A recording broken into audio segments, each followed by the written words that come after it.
kinumpirma ng unkabogable star na si Vice Ganda sa kanyang panayam sa 24 oras na sa susunod na linggo ay sisimulan na ang magpasikat performance ng lahat ng It's Showtime hosts.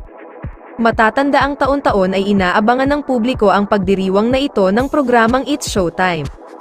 At ngayong taon, mataas ang expectations ng mga manonood sa magpasikat performance ng It's Showtime family dahil matagal nang pinaghandaan ng mga hosts noong nasuspinde sila.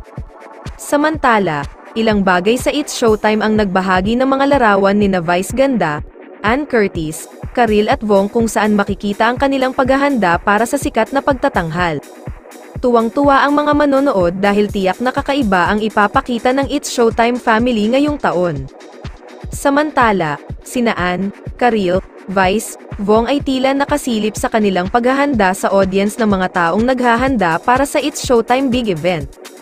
Pribado pa ring naghahanda ang ilang host ng It's Showtime para sa kanilang magpasikat performances sa It's Showtime.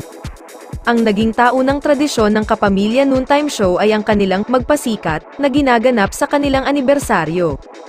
Ang magpasikat ay nagpapahintulot na makita ang mga paboritong host na gumagawa ng mga engranding pagtatanghal. Mula noong 2009, pinagsama-sama ng mga host ang kanilang mga sarili at naghanda ng mga engranding pagtatanghal habang nakikipagkumpetensya sila sa isa't isa. Ang mga premyo ay ibinibigay sa kanilang pagpili na charity. Nagsimula ito noong 2010 at ang kauna-unahang grand champion ay ang koponan ng mga host na sina Jugs Hugueta at Teddy Corpuz. Sa magpasikat noong nakaraang taon, nanalo ang koponan ni Ryan Bang, isang panalo na nagpasaya ng maraming tao para sa host dahil ito ang kanyang unang panalo sa nasabing event, at ngayong taon, dahil sa wakas ay natapos na ang pagsususpinde ng It's Showtime na tumagal ng 12 araw.